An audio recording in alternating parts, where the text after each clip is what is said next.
मेरी सुबह की नमस्ते, good morning all of you. आज मैं आपको कराऊंगा बोर्ड के ऊपर जो मैंने काम कराया है।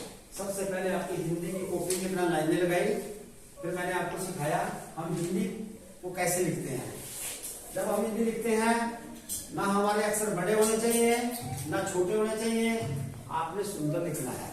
आप बेटा हिंदी पढ़कर जब आप लिखते हैं ना, अगर आप उसको गंदा पंदा लिखते हैं, समझ में नहीं आता है, तो इसका मतलब टीचर ये सोचेगा कि बच्चे को अभी पढ़ाई में ढीला है। तो आप लोगों ने क्या करना है बेटा, पहले हिंदी को अच्छे ढंग से याद करना है, प्रश्न को याद करना है, फिर उसको लिखना है, फिर आपने राइटिंग को सुधार करना है। आपने देखा होगा लड़कियां हाथों में मेहंदी लगाती हैं, उन कह देते हैं ना वो लड़की बहुत सुंदर मेहंदी लगाती है, तो उसके हाथ बड़े सुंदर लगते हैं। इसी प्रकार से आपने अपने हाथों से राइटिंग लिखना भी एक कला है, आपने सुंदर लिखना है बेटा, ठीक है ना।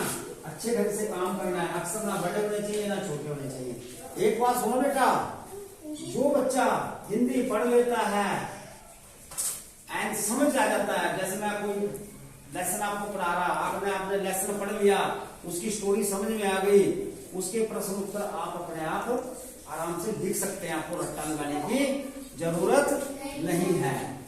इसी प्रकार से मैथ के अंदर आपको जमा, जोड़, गुणा, घटाओ ये आ गया, और हिंदी पढ़नी आ गई, आपके ईवीएस के प्रश्न भी याद हो जाएंगे। तो दुनिया की कोई ताकत नहीं है जो आपको ऐसा सफल होने से रोक सके। बिल्कुल निश्चित रूप से आप सफल होंगे। और पढ़ाई के साथ साथ अब ये नहीं बेटा, कई बच्चे क्या करते हैं, पढ़ने में तो ठीक होते हैं लेकिन क्लास में उनकी एक्टिविटी ठीक नहीं होती, वो शोर शराबा करते हैं।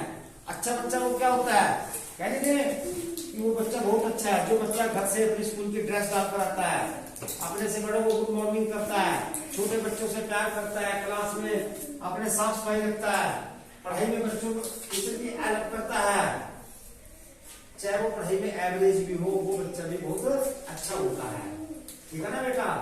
और जो बच्चा पढ़ने में तो ठीक है, स्कूल में ड्रेस डाल के आता, एब्सेंट रहता है, तो क्या हम उसको अच्छा कहेंगे? नहीं।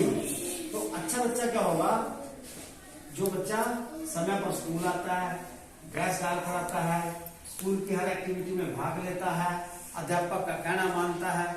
बेटा जो हम आपको क्लास में काम कराते हैं ना, अगर आप यही काम स्कूल में कर लें तो आपको कोई भी समस्या नहीं आएगी।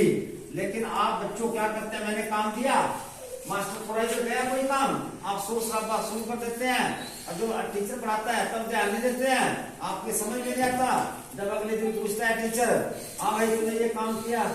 सर जी मैं तो बाथरूम जा रहा था, मैं पानी पीने जा रहा था।